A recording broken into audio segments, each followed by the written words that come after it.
Tokyo is in ruins, and you're learning things as the film goes on.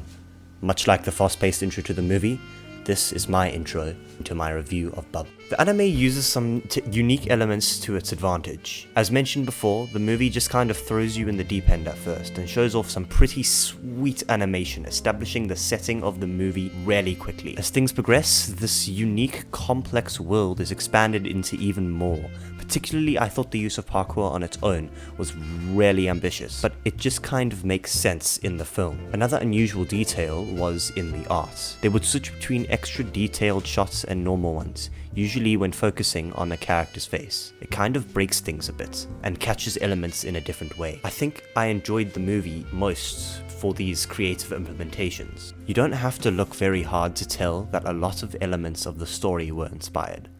The Little Mermaid being an obvious one since they connect to the story multiple times. I thought it did the movie some poetic justice, which just further adds to my opinion. In terms of issues, I only really had one.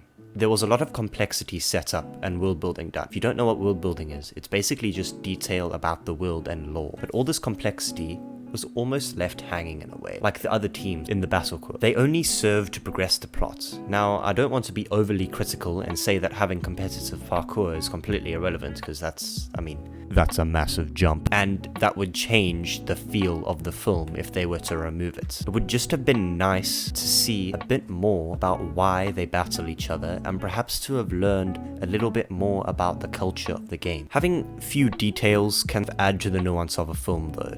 It probably would be worse if we spent time learning about all the elements that could explain the world in greater detail. It would just take away from character development. And to me, character development and establishing the relationship between your main cast members will take you much further than almost any other elements. In this anime, there is a mix and balance of characters with different attributes and personalities. Kai is a bit of a character archetype, reminding me of very prideful characters similar to Kuwabara from Yu Yu Hakusho. Very jealous in nature, but supports the protagonist and remains loyal to the team. He may just be a supporting character, but these small details in writing go a long way to push the enjoyment of the movie. It allows you to focus on more than one thing. As I say, character writing is an extremely powerful narrative tool. The way that the parkour was integrated into character development through uses of scenes like when Hibiki taught Uta new things was pretty genius. And not to mention, the concept of parkour itself adds a dimension of grace and fluidity.